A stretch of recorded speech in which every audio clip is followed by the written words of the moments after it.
secara berjamaah. Dan insyaAllah pagi ini kita akan bergerak ke satu kisah yang Allah Ta'ala abadikan dalam Al-Quran. Kisah yang berlaku, kata para mufassirin, ahli tafsir, ia berlaku di Turki, berlaku di Antakya, di sebuah tempat bernama Hatay di Turki. Jadi kita masih tunggu slide dibuka. Kita akan bercerita seorang pemuda, seorang da'i yang berdakwah ketika hidup dan ketika mati.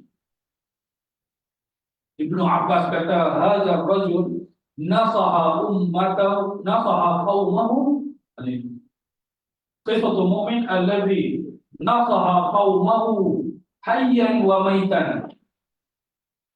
Dia menasihatkan kaum dia, berdakwah kepada kaum dia ketika dia hidup dan ketika dia mati pun. Dia masih lepas mati pun dia masih teringat kepada kaum dia, kalaulah kaum aku tahu. Jadi cerita ini ada dalam surah Yasin. Surah Yasin ayat ke-13 bermula kisah ini. Jadi kisah ini ulama dalam ahli tafsir menyebut kebanyakannya nama lelaki yang disebut dalam Al-Quran itu adalah Habib An-Najjar. Dan banyak lagi nama yang dikatakan Habib An-Najjar, rajulun, lelaki yang disebut di dalam surah Yasin itu yang datang daripada ujung kota, itu adalah Habib Najjar. Ada yang mengatakan nama yang lain, tapi kebanyakan tafsir mengatakan dia bernama Habib Najjar. Seorang Najjar itu maknanya tukang kayu. Dia ni tukang ukir berhala. Disebut dalam tafsir dia tukang ukir berhala 70 tahun. 70 tahun. Sehinggalah Allah Ta'ala putuskan Nabi ke tempat mereka di kampungnya itu, di Antakya ini. Lalu dia melihat mukjizat para Nabi ini. Dia kata, saya 70 tahun minta supaya tokoh-tokoh ini, berhala-berhala ini menyembuhkan dia sakit sopak. Dia sakit sopak. Tak sembuh-sembuh 70 tahun. Tiba-tiba para Nabi ini kata, para Nabi ini ahli tafsir menyebut mereka boleh menyembuhkan sakit kerana mereka ini dihantar oleh Nabi Isa alaihissalam di zaman Nabi Isa alaihissalam. Kita angkat sikit lagi nak tengok dekat tafsir. Nanti kita tengok di kampung dia. Kita nak tengok data belakang tafsir. Satu lagi. Yang bawah dekat, yang dekat ini tadi sebelum ni. Ni saya lihat ni. Dia kata, aku berdoa kepada Tuhan ini 70 tahun untuk menyembuhkan penyakit aku. Tetapi kenapa Tuhan ini tak mampu? Pakai payu farbihu rabbukum fi ghadatin wahidah. Macam mana Tuhan kamu akan boleh menyembuhkan aku dalam satu pagi sahaja? Padahal 70 tahun aku berdoa dengan Tuhan tu tak jadi-jadi. Lalu Allah Ta'ala bagi dia sembuh, dan dia pun memeluk Islam, melihat sendiri mukjizat para Nabi. Satu lagi saya tahu. Satu lagi. Ini dalam tafsir Qurtubi, ini dalam tafsir Sahuni, Sahfatul Kafatir. Mereka boleh, para Nabi yang diutus ini katanya diutus oleh Isa alaihissalam. Mereka boleh menyembuh buta, menyembuh sopak, menghidupkan orang mati. Pada dia mukjizat Nabi Musa ni, Nabi Musa bekalkan kepada rusul para nabi yang diutuskan kepada kaum ini, mereka boleh menunjukkan mukjizat ini. Balik kepada awal dari tadi. Di mukadimah, di sebagai rujukan saya kumpuli lagi. Dalam ayat Al-Quran, waja'a min aqsal madinati rajulun yas'a.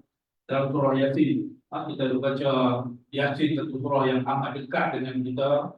Patut kita tahu. Hari ini kita nak berkenalan intro awal ayat surah Yasin sampai kita masuk ke cerita ini. Dalam surah yang lain, Allah Ta'ala sebut cerita Nabi Musa.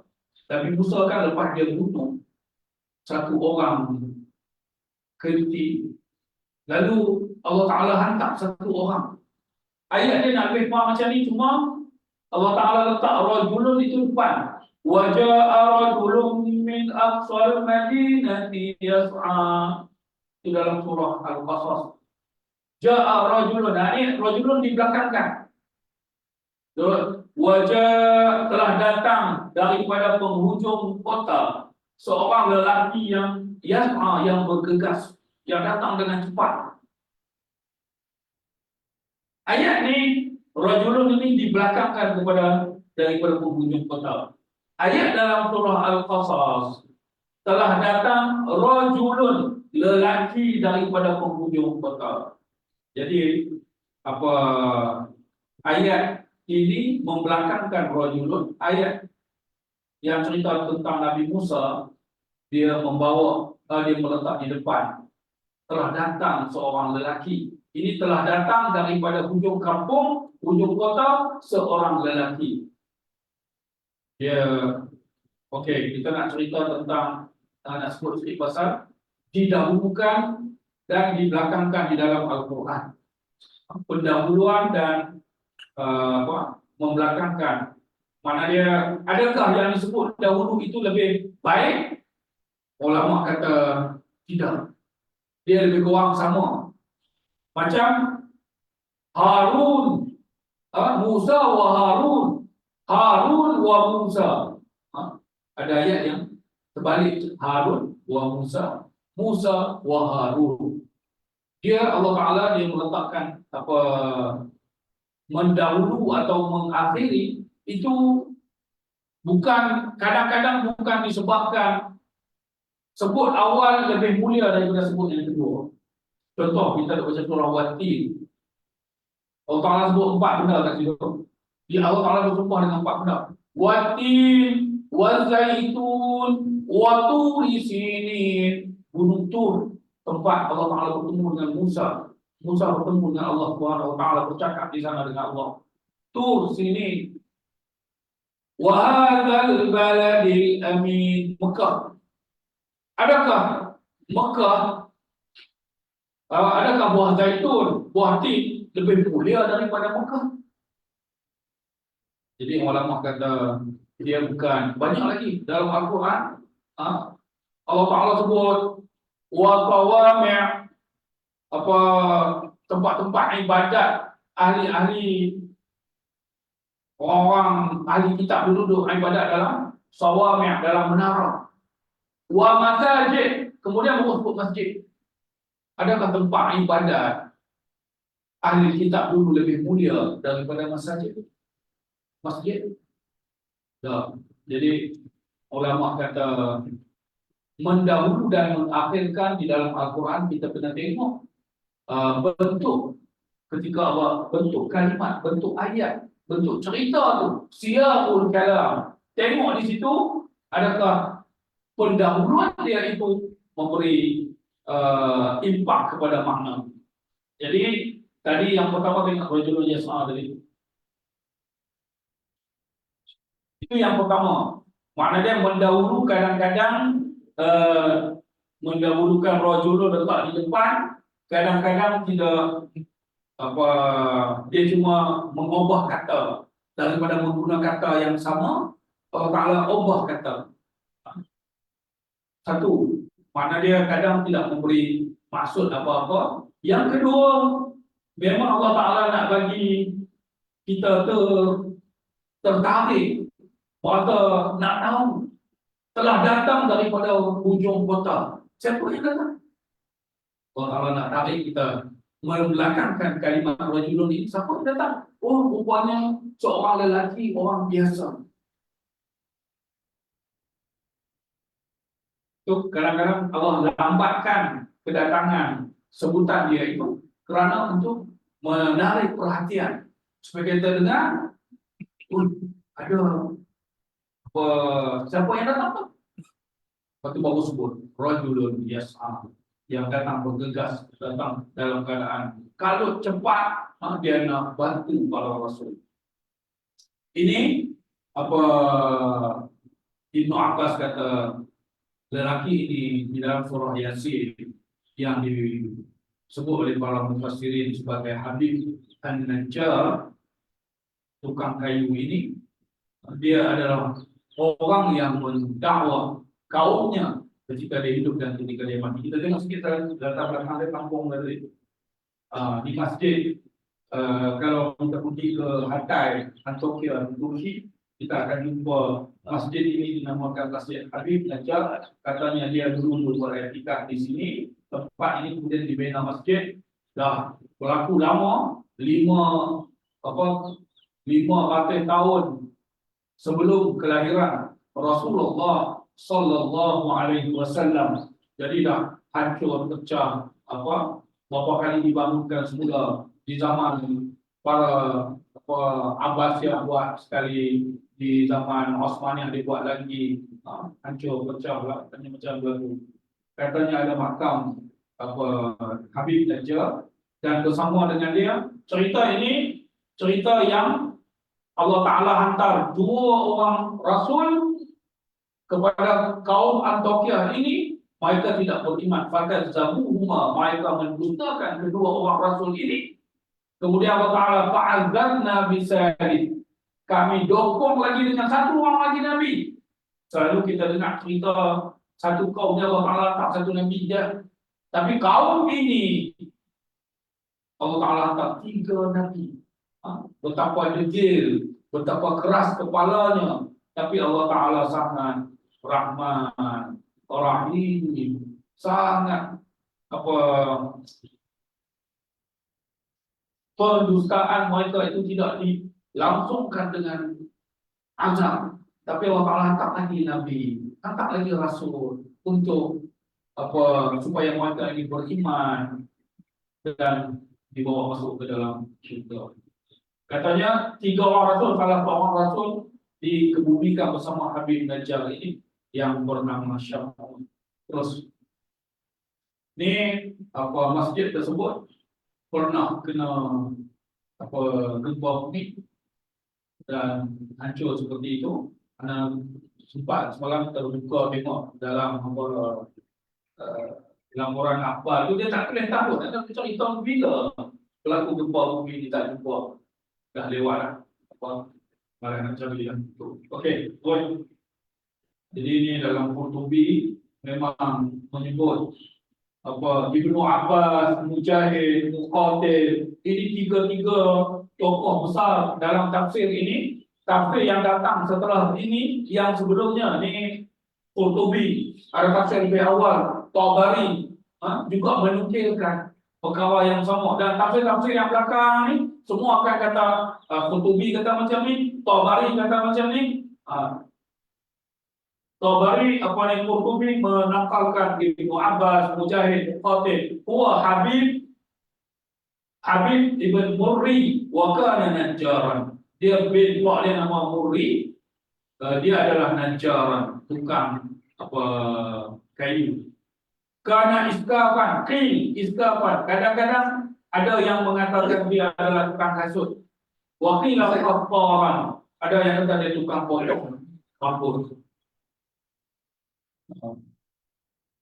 Wa kana yanhitu al-asnam, dia ukir patung. Ni sebagai rujukan saya tengok dalam tafsir Qurtubi. Terus Qurtubi lagi. Ni dalam surah Saudi. Ni dah zaman kita dah ni. Dia masih menakalkan Qala Qurtubi hadhihi al-qaryah hiya Antakya fi qawli jami'il mufassirin. Kebanyakan mufassirin mengatakan berlaku di Antakya. Ada Ibnu Katsir kata tak berlaku di Antakya. Tak berlaku di di sana kerana mereka ni kena bala. Bila kena bala, tapi rumah-rumah di sana masih kekal macam rumah-rumah lama dulu masih ada di Antakya. Terus, kita nak masuk sikit intro kisah ini, kita pergi ke surah Yasin. Jadi pagi ini kita nak mutalaah sikit surah Yasin yang daripada awal hingga ke ayat ke-13 ni, ayat 12 ni, sebelum masuk cerita Habib An-Najjar sebab pertama. Allah Ta'ala memulakan surah ini yang digelar hati Al-Quran. Surah Yasin ini surah yang amat dekat dengan kita, surah yang digelar Qalbul Quran, hati Al-Quran. Surah yang dimulakan dengan huruf Muqatta'ah, Yasin, dengan huruf Yasin, menuntut kita beri perhatian kerana huruf tersebut diguna untuk menarik perhatian. Huruf tersebut diguna untuk tarik perhatian. Alif Lam Mim itu huruf. Ini perhatian orang Quraisy, perhatian masyarakat yang faham tentang sastra Arab. Tak pernah orang pakai. Nak buat syair, nak buat gurinda, nak buat kata-kata sastra, mereka tidak nak pakai kalimat huruf-huruf ini. Tiba-tiba Allah Ta'ala guna. Mereka heran, dia tu. Allah Ta'ala nak menarik perhatian mereka. Menggunakan Yasin, Kafa, Ya'in, Sad. Huruf tapi dibuat lagu. Memang persembahan syair dulu dibuat dengan lagu. Syair tak dibaca biasa, dia akan baca dengan lagu. Sebab itu dalam perbincangan saya dengan beberapa sahabat, untuk tafsir ini sepatutnya kita kena bentang dalam bentuk sastra, kena menyebut elemen sastra, kerana elemen ini yang telah menyentuh hati orang-orang Quraisy dulu, yang mengubah jiwa orang-orang Quraisy dulu, kerana Al-Quran datang dengan membawa sastra yang indah, yang semua masyarakat ketika itu tahu tentang sastra. Hari ini masyarakat tak faham sastra. Adalah sebahagian yang mengaji. Jadi mereka nampak indah, nampak cantik Al-Quran itu diturunkan, terkejut dengan kalimat-kalimatnya. Kita tak terkejut sebab kita tidak dibentangkan dengan keindahan bahasa yang digunakan oleh Allah Subhanahu wa Ta'ala. Jadi masyarakat Quraisy ketika itu semuanya menikmati syair, menikmati kata-kata indah. Daripada siapa pun dengar ada kata-kata indah, mereka nikmat. Ada satu kata-kata yang saya terdengar ulama dia guna, orang-orang kaya, orang-orang yang berpangkat, dia punya tanda-tanda. Lahum alamat, dia ada tanda-tanda. Kemudian faiza ala ma, kemudian bila dia mula dah naik ke atas, ala ma, dia akan mati. Kalimat alamat itu kalau dipisahkan dua, ala dia naik, kemudian ma dia mati. Karena dia orang-orang yang berpangkat ini, dia duk cari tanda-tanda untuk dia macam mana dia nak berkembang, nak besarkan diri dia. Faiza ala, kalau dia dah mula naik, mat, ke mana pun dia akan mati. Jadi kalimat bahasa Arab ni sangat cantik. Jadi kita sekali dengar, terpukul. Jadi orang Quraisy dengar ketika itu terpukul. Kita hari ini kenapa tak terkebun, tidak menyentuh hati kita? Kerana kita tidak dibentangkan dengan nilai sastranya yang cantik. Jadi Allah Ta'ala menggunakan kalimat Yasin permulaan surah ini. Empat, Allah Subhanahu Wa Ta'ala bersumpah dengan Al-Quran, menandakan betapa besarnya manfaatnya kepada manusia. Allah Ta'ala bersumpah wal Qur'anil Hakim, demi Al-Quran yang confirm bijaksana. Allah Ta'ala bila bersumpah dengan satu perkara, makhluknya apa saja yang ada di atas muka bumi ini macam buah zaitun, itu menandakan betapa pentingnya ciptaannya ini untuk manusia. Bila Allah Ta'ala bersumpah dengan Al-Quran, nak menceritakan betapa besar dan manfaatnya sangat amat besar kepada manusia. Jadi bila kita baca, kita sedang Allah Ta'ala bersumpah dengan Al-Quran yang dia nak beritahu kepada kita bahawa besarnya manfaat Al-Quran ini kepada kita. 5. Allah SWT juga bersumpah bahawa Al-Quran itu amat bijaksana dan hakim. Al-Quran itu digandingkan dengan sifat Al-Hakim yang bijaksana. Sebab itu dari dulu sampai sekarang kita duk baca, ulama duk buat tafsir lagi, tak habis-habis. Kerana apa? Kerana sumber Al-Quran itu bersama dengan ilmu dan bersama dengan apa? Kita akan melihat perkembangan penafsirannya dengan amat luar biasa. Ilmu Allah tak pernah habis. Terus disebut hakikat pemutusan Nabi Muhammad SAW di atas jalan yang benar. Kemudian Allah Ta'ala sebut innaka laminal mursalin. Allah Ta'ala sebut tentang sumpah tentang Al-Quran, bercerita tentang kamu ya Rasulullah adalah daripada kalangan Rasul yang diutuskan. 7. Al-Quran dan Nabi Muhammad SAW adalah anugerah yang diturunkan olehnya. Tanzilul Azizil Alim. Tanzilul Azizir Rahim. Ini penurunan. Allah Ta'ala turunkan Nabi, turunkan Al-Quran daripada Al-Aziz, Al-Alim yang maha mulia, yang Rahim, yang maha kasih sayang. Itu adalah kauman akan memberi peringatan kepada golongan yang lalai, yang dulunya datuk nenek mereka dah diberi peringatan. Ini Allah Ta'ala buat turun Rasul Nabi dengan Al-Quran ni untuk beri peringatan yang dulu litunzira qauman unzira aba'uhum fahum ghafilun. Dulu bapa datuk nenek mereka telah diberi peringatan, tapi mereka balik lalai. Itu bukan berarti. Setelah confirm sebahagian besar mereka tidak beriman.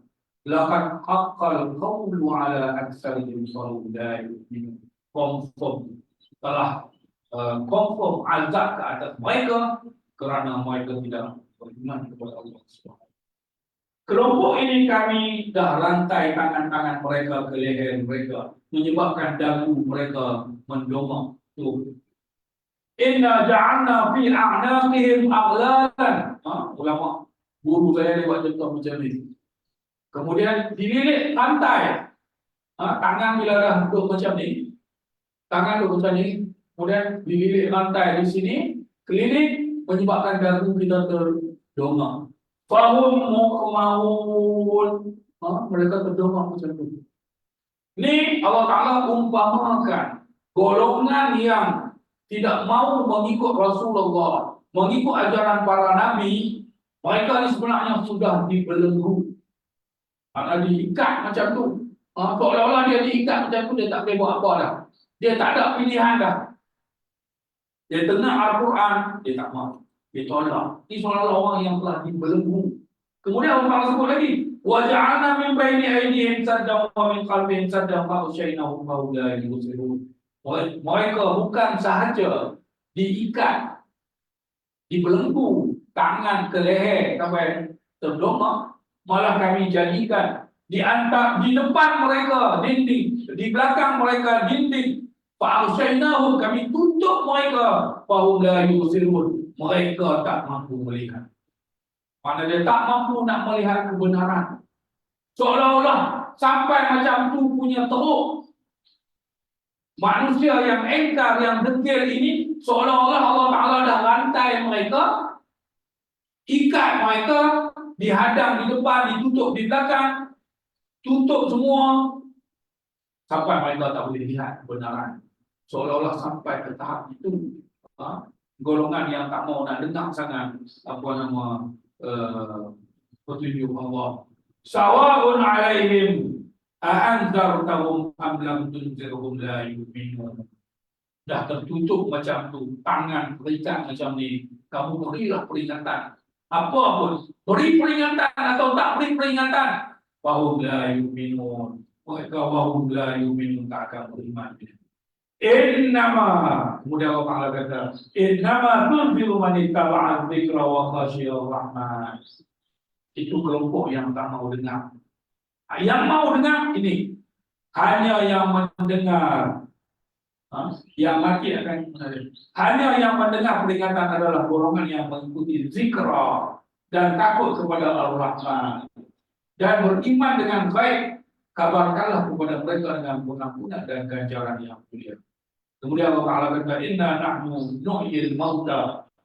Tadi golongan yang dibelenggu, ditutup sekitar mereka, itu golongan yang degil, yang tak mau juga beriman dengan Allah Subhanahu wa Ta'ala. Jangan ingat dia boleh pergi macam tu sahaja. Kami akan hidupkan balik, kami akan tulis apa yang mereka buat di atas muka bumi ini. Qadamu asarahum, apa yang mereka buat di atas muka dunia, perjalanan mereka, hidup mereka, kesan mereka di atas muka dunia ini. Wakul akan ditulis wakul la syai'in ahsainahu fi imamin mubin. Semua setiap sesuatu kami akan hitung di dalam kitab buku catatan yang nyata. Yang mati akan kami hidupkan di akhirat. Terus apa ni wadrib lahum, berdasarkan pendustaan terhadap Al-Quran dan para utusannya. Allah bawa satu kisah pendustaan satu kaum di Antioquia seperti disebut oleh ahli tafsir. Jadi Allah Ta'ala nak bawa contoh kepada kita golongan yang degil. Tadi Allah Ta'ala dah cerita bagaimana manusia yang degil ni ibarat mereka diikat, dibelenggu oleh Allah, ditutup kiri kanan, tak nak beriman. Punya tak nak beriman, seolah-olah seperti itu. Ini Allah Ta'ala kata, wadrib lahum, ya Rasulullah, bawa satu cerita dekat mereka yang ketegar, yang degil, yang tak nak beriman kepada Allah. Wadrib lahum masalan ashabal qaryah. Ini kita nak bawa satu contoh kisah ashabal qaryah. Dalam Al-Quran, ashabul qaryah ini cerita penduduk sebuah kampung. Kalau tak sebut pun nama apa, ulama yang melalui catatan rujukan mereka kepada catatan sejarah. Kisah ini bertepatan dengan kisah Habib bin Najjar yang berlaku di Antioquia. Irja'al mursalun, macam mana ashabal qaryah ini ketika diutus kepada mereka para rasul. Allah Ta'ala kata apa? Arsalna ilaihi musnain fakadzabuhuma. Kami hantar 2 orang rasul, mereka dusta. Kami tambah lagi 2 orang rasul yang ketiga. Faqalu inna ilaikum mursalun. Hantar yang ketiga, dakwah. Berlakulah dialog di antara mereka. Akhirnya, apa yang para rasul yang tiga-tiga ini dapat? Di label dengan label yang buruk. Ma'antum illa basyarun mithluna. Dia dah tomah macam-macam mereka ni. Tak makan juga. Akhirnya mereka kata kepada Nabi dengan perkataan yang tak sepatutnya, tak ada arti. 2 utusan diutuskan kepada kaum ini, mereka didustakan. Lalu diperkuatkan lagi dengan utusan yang ketiga, juga tetap didustakan. Adakah mereka? Sebab utusan ini manusia seperti mereka. Tiada apa yang diturunkan oleh Ar-Rahman kamu ini. Adakah tak nak ikut semua sebab kamu manusia macam kami? Kenapa kami nak ikut kamu? Kamu manusia macam kami? Apa punya alasan? Ulama kata ini alasan yang sangat remeh.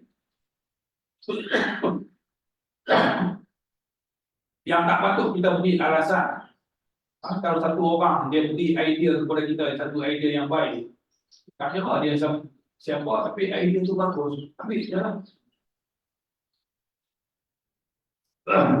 Tapi hari ini, bila cerita ni, para rasul bawa untuk nak menyelamatkan mereka, bawa dakwah yang akan menyelamatkan mereka, meninggalkan sembahan mereka. Tiba-tiba kami tak mau ikut kamu sebab kamu manusia. Manusia macam kami ya. Jadi dia, alasan dia dah habis dah alasan. Alasan dia pasal hukum, dia pun label apa, kamu orang biasa, kami tak patut ikut. Padahal dia adalah rasul. Berlaku dialog antara para utusan dan kaum, akhirnya mereka ugut akan mengusir dan menyakiti mereka. Kaum ini, ugut para rasul ini, kalau kamu tak mau juga berhenti daripada dakwah kamu, kami akan lana rujuman nakum, kami pasti akan rejam kamu. Wala yamassannakum minna azabun alim, kami akan kenakan kamu dengan siksaan yang pedih. Mereka ugut para rasul. Mereka lagi label kepada Nabi, qalu ta'irukum ma'akum. Wahai para rasul, kamu pembawa sial, kerana kamu tidak mengajak kepada sembahan kepada Tuhan-Tuhan kami. Kamu mengajak supaya membuang Tuhan-Tuhan yang kami sembah punya lama. Jadi kamu adalah sial. Jadi para Nabi jawab, Rasul jawab balik, qalu ta'irukum ma'akum, sial itu ada kepada kamu. A'in dzukirtum bal antum qaumun musrifun. Kamu, sial itu ada kepada kamu kerana kami bawa kebenaran pun kamu tak nak. Baru main cerita ni. Wajah min aqwal madinati rajulun yas'a. Tiba-tiba datang daripada hujung kota seorang lelaki bergegas. Bila para nabi berdialog, dah jadi panas, mereka nak bunuh para rasul ini. Tiba-tiba datang satu orang daripada kaum mereka, daripada ujung kota. Setibanya ia di sana dalam suasana panas berdialog itu, tiba-tiba datang seorang lelaki bergegas ke arah mereka dari ujung kota. Setibanya di sana, terus ia menyeru kaumnya, wahai kaumku, ikutilah para utusan ini. Mereka tak minta apa-apa dari kamu. Mereka dah dapat hidayah. Mereka punya hidayah. Kamu kena wahum muhtadun, kamu kena ikut mereka. Ini nak cerita satu orang biasa. Tadi mereka tak boleh terima para rasul yang dikatakan orang biasa. Ini Allah Ta'ala nak angkat cerita satu orang biasa yang datang berdakwah melebihi kisah rasul yang 3. Padahal rasul itu lebih mulia daripada pemuda ini. Tak muda tu, kata 70 tahun dah sembah apa berhala tu, disebut dalam ahli tafsir pun 70 tahun tadi. Orang tua ini datang menyampaikan orang biasa. Jadi Allah Ta'ala angkat kisah dia melebihi kisah rasul yang 3. Nak cerita kata orang biasa kalau datang menegakkan, pertahankan agama Allah, itu punya tempat yang tinggi di sisi Allah. Jangan kata kita orang biasa melakukan dakwah, mempertahankan agama Allah, kita tak ada apa-apa. Tak, kadang-kadang dengan keikhlasan yang kita miliki, mungkin darjat kita lebih mulia daripada orang-orang tertentu. Tak perlu pakai nama ustaz pun, kadang-kadang boleh buat kerja lebih mulia daripada ustaz. Tak pakai nama da'i, pakai nama biasa sahaja. Tapi bila dia bertindak mendukung agama Allah, menyampaikan dakwah, kadang dia lebih mulia di sisi Allah Subhanahu wa Ta'ala daripada orang yang pakai nama nabi, pakai nama da'i, pakai nama ustaz. Kadang-kadang lebih mulia. Jadi Allah Ta'ala menyebut seorang lelaki datang menyelamatkan para rasul daripada dibunuh. Mereka tengah panas tu berdialog sampai kepada kemuncak, tiba-tiba datang seorang lelaki bergegas, langsung dia halang mereka, dia dakwah kaumnya, wahai kaumku, ittabi'ul mursalin, ikut para rasul ini. Ittabi'u man la yas'alukum ajran wa hum muhtadun. Kamu kena ikut orang yang datang, dia tak minta apa-apa kepada kamu. Dia buat kerja ikhlas. Wa hum muhtadun. Mereka ini patut diikuti kerana hidayah ada di tangan mereka. Wa ma liya la a'budu alladhi fatarani wa ilaihi turja'un. Aku sendiri tidak ada pilihan lain kecuali aku menyembah Tuhan yang telah mencipta aku.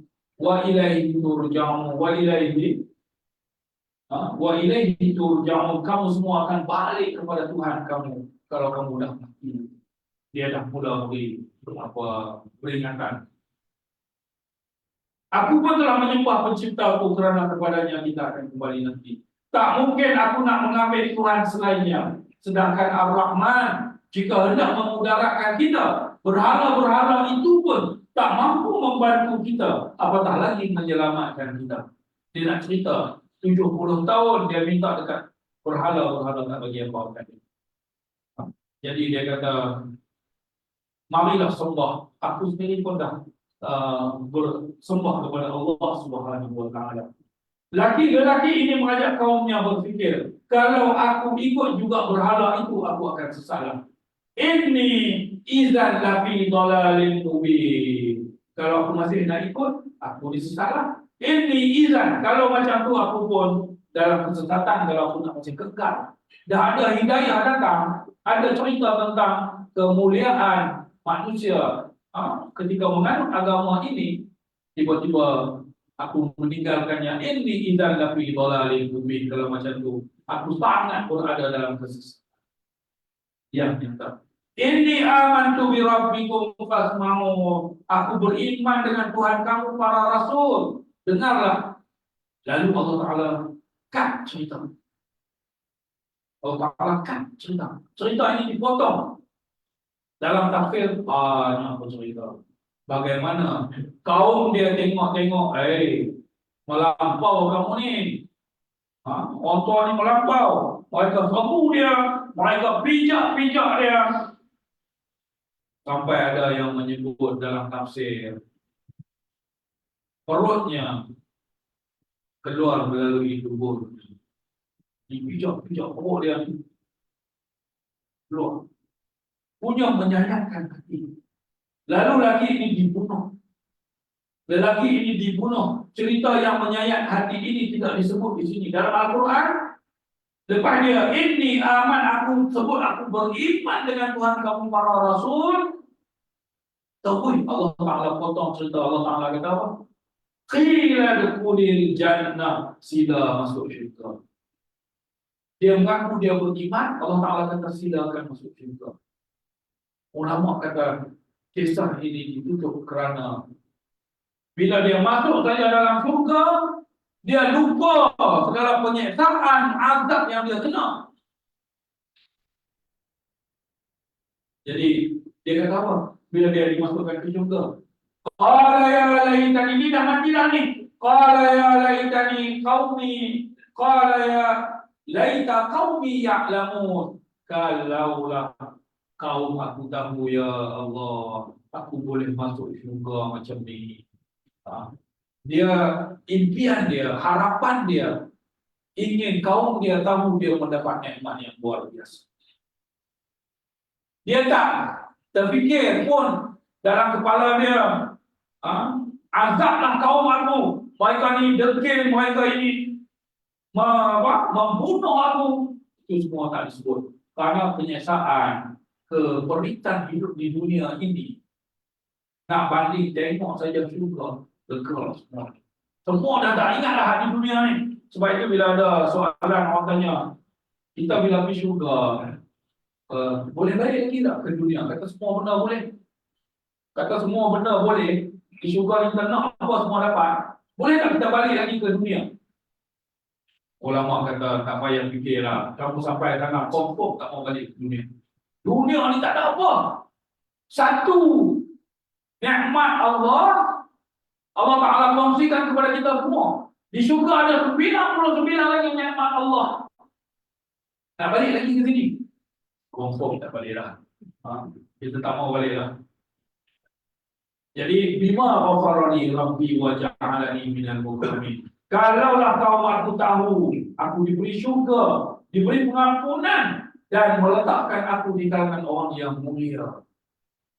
Oh, kalaulah kaum tahu. Ini ketika dia mati, dia masih berimpian. Kalaulah kaum dia tahu, kaum dia beriman kepada Allah.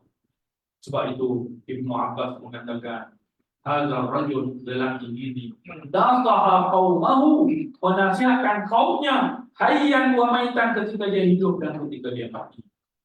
Dia masih nak berdakwah kepada kaum dia. Kita mukmin dari ahli Yasin. Ahli Yasin, penduduk Yasin. Kisah seorang mukmin daripada tempat tadi itu. Tempat Antioquia itu dikatakan kampung itu adalah kampung Yasin. Jadi kisah seorang mukmin daripada ahli Yasin. Untuk membinasakan kaum yang ingkar ini, kami tidak perlu turunkan tentera. Dan kami sendiri pun tak perlu turun. Allah Ta'ala kata untuk nak mengazab kaum yang degil ini. Habislah cerita Habib Najjar tadi sampai dekat muka surat sebelah tadi. Ini masuk muka surat baru. Wa ma anzalna ala qaumihi min ba'dihi min jundin minas sama'i wa ma kunna munzirin. Kami tak perlu turunkan kepada kaum ini, kepada kaumnya. Kaum tu dibalikkan untuk kepada Habib Najjar. Tak perlu buat kami turun kepada kaum itu. Azab tentera. Nak menghapuskan mereka tak perlu guna tentera. Wa ma kunna munzirin. Kami pun tak payah turun. Allah Ta'ala kata tak payah hantar malaikat apa-apa pun. Kalau Allah Ta'ala nak mengazab, tak mesti nak kena hantar bola tentera turun punya besar untuk mengazab kampung itu. Tak perlu. Allah Ta'ala kata apa? In kana illa sayhatan wahidah. Cukup dengan satu jeritan sahaja. Hanya dengan satu jeritan sahaja tiba-tiba ispi seluruh kaum itu kerana mati semuanya. Fa'idahum khamidun. Satu jeritan sahaja mendiamkan mereka semua. Mati semua. Alangkah amat ruginya, ya hasratan 'alal ibad. Ma ya'tihim min rasulin illa kanu bihi yastahzi'un. Alangkah ruginya, alangkah bodohnya manusia. Didatangkan kepada mereka rasul, tiba-tiba mereka memperolokkan. Ini nak menyelamatkan mereka, tiba-tiba mereka memperolokkan. Tiada rasul yang didatangkan kepada mereka kecuali mereka memperolokkan. Terus kita nak masuk kepada ibrah. Kisah manusia yang degil diberi peringatan atau tidak tetap engkar. Dijadikan contoh. Di manusia degil, beri peringatan, tak beri peringatan, sama saja. Punya degil, Allah Ta'ala dapat perumpamaan yang kita dengar tadi. Tetap engkar, ini dijadikan contoh untuk umat-umat selepas mereka. Dijadikan kepada aktifan kepada kita. Manusia yang datang setelah mereka, diangkat cerita ini supaya mengambil aktifan daripada kita. Bayangkan 3 Nabi diputuskan kepada mereka tetap engkar. Kaum seperti apakah ini? 3 Nabi Allah Ta'ala hantar. Satu kaum selalunya satu Nabi dah cukup. Tunggu Nabi Muhammad dikejar, dihina, dilontar, dibuat macam-macam. Orang itu sampai Allah hantar satu saja Nabi. Ini kaum ni lagi kecil, Allah hantar 3 Nabi. Biasanya satu kaum, satu Nabi saja diutuskan. Ini betapa degilnya kaum ini hingga diutuskan 3 Nabi. Berbagai alasan diberikan untuk tetap engkar. Sampai tiada hujah. Mereka guna, kamu manusia macam kami. Aku tak ikut sebab apa manusia macam aku. Sesuai dengan cerita lah kata benda itu baik. Sesuai dengan cerita lah kata benda yang akan memasukkan kita ke dalam surga. Salah satu sebab mereka bunuh Nabi Najjar. Oh, kamu kata kamu boleh masuk surga. Ni kami bunuh kamu, nak bagi kamu masuk surga. Pergilah masuk. Jadi dia kata, kalaulah kau tahu, ejekkan mereka tadi sebenarnya kenyataan untuk mereka label para rasul ini sebagai sial dan Uhud akan usir mereka dengan berjaman batu dan sesaan pedih dari mereka. Kau ni punya anti kepada para rasul sampai nak bejat, nak seksa. Akhirnya Allah Ta'ala utuskan seorang lelaki biasa dari kaum mereka untuk mendukung ajaran 3 nabi tadi.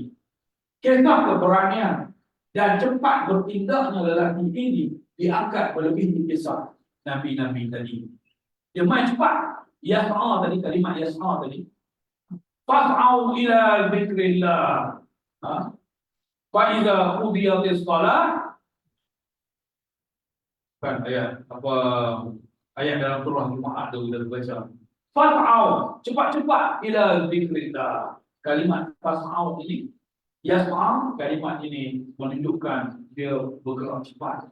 Berbanding bangun pelan-pelan, ni dia mari cepat. Maknanya cepat bertindak bila tengok Rasul, orang yang membawa kebaikan nak dihina, nak diazab, nak dirontak dengan batu, dia datang menghadang mereka. Akhirnya mengorbankan dirinya. Orang biasa ni untuk kita, kerana ramainya orang biasa nak cerita para Rasul, macam mana kami nak jadi Rasul? Jadi Allah Ta'ala bawa cerita orang biasa supaya kita yang rasa kita ni orang biasa, kalau kita buat amalan, tindakan seperti Habib An-Najjar yang biasa ini, kita akan dimuliakan oleh Allah Subhanahu wa Ta'ala.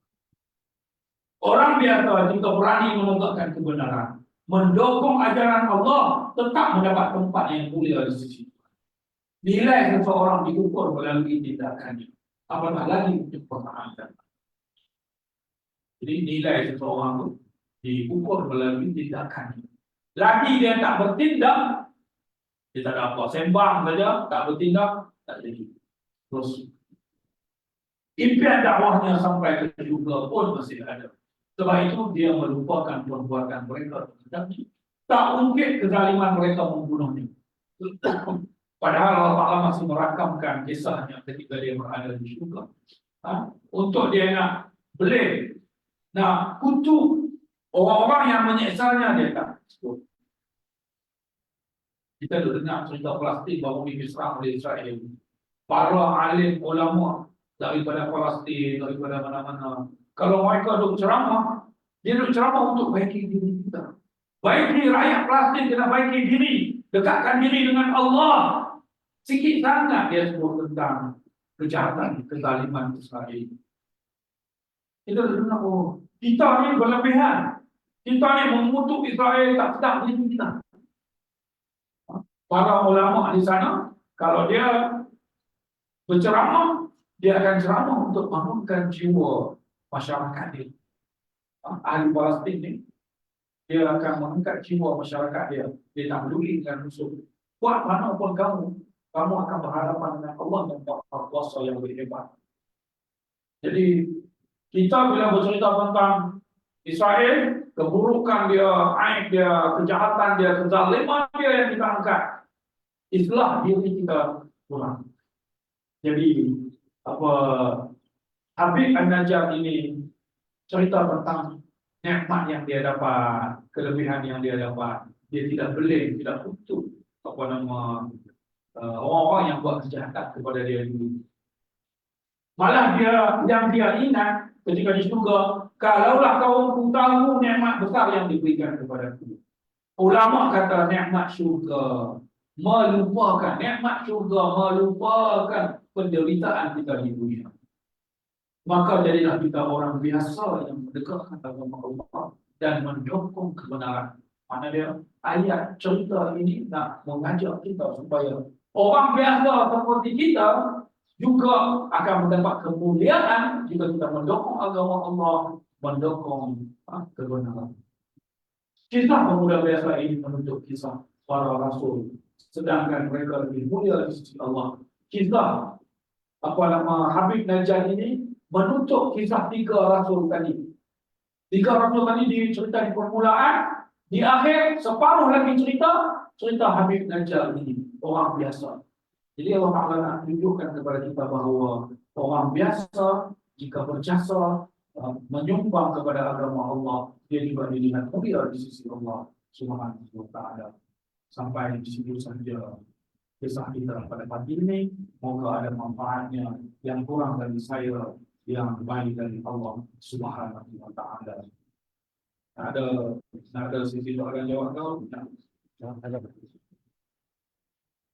Ada yang silakan ibu.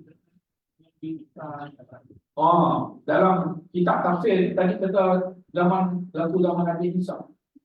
Kalau kita balik ke tafsir yang awal tu, waktu tafsir kata di zaman Imam Sabuni, dia sebut kata berlaku di zaman Nabi Isa alaihissalam. Itu dalam tafsir Sabuni. Sebelum kita ada yang lain pun banyak sebut berlaku zaman Nabi Isa alaihissalam. Macam kafir juga lah, cuma katanya ini lebih awal daripada kafir. Biasa ini lebih awal. Yang memutuskan tiga rasul ini tadi adalah Isa sendiri. Di zaman Nabi Isa, Nabi Isa ketika berdakwah, dia tengok kau tu semua sokong lagi, jadi dia datang rasul untuk pergi utusan-utusannya yang bekalkan dengan mukjizat yang Nabi Isa tadi boleh buat, menyembuhkan orang buta, menyembuhkan sopak, dan boleh menghidupkan yang mati.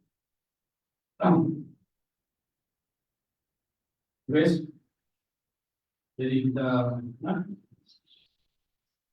sampai di sini saja pertemuan kita kali ini.